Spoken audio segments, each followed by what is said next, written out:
أعزائي المشاهدين، بنرحب بيكم وهنكلمكم النهارده عن آخر أخبار الانتقالات الصيفية. هنبدأ بالدوري الإيطالي.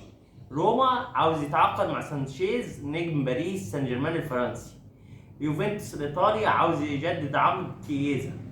انتر ميلان الإيطالي بيبيع جوسنز وبيشتري مهاجم بديل للاوتارو مارتينيز ولوكاكو. في الدوري الإنجليزي عندكم أول حاجة فريق مانشستر يونايتد يتعاقد مع بوفارد نجم دفاع بايرن ميونخ. طبعا أرسنال عاوز يبيع صليبة وجابرييل ويجيب اتنين مدافعين. طبعا ساكا قاعد زي ما هو مش هيمشي. طبعا مانشستر سيتي هتبيع كانسيلو لبرشلونة، بس هل برشلونة هيبقى معاه فلوس الصفقة ولا مش معاه فلوس الصفقة؟ طيب بعد كده ريال مدريد يفكر في التعاقد مع امبابي. بعد كده برشلونة عاوزة كانسيلو.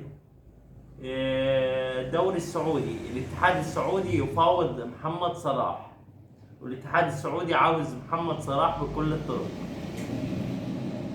المصري السعودي عاوز أليسن بيكر، وعاوز يتعاقد كمان مع سيرجيو راموس ومع اسمه ايه مع لونجلي من برشلونة.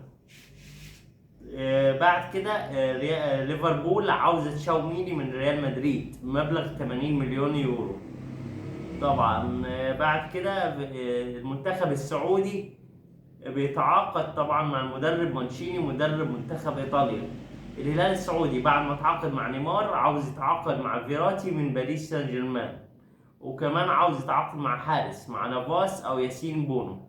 وبايرن ميونخ عاوز ديخيا، عاوز يتعاقد مع الحارس ديخيا. ودي اخر اخبار الصفقات. والاهلي السعودي عاوز يتعاقد مع فيرمينيو ومندي ورياض محرز. وحضراتكم عارفين ان الاتحاد السعودي تعاقد مع بنزيما. اعزائي المشاهدين، لو عجبكم النوع ده من الفيديوهات لايك واشتراك في القناه وفعلوا زر الجرس واسم القناه منوعات مع بوليس. اعزائي المشاهدين، شكرا.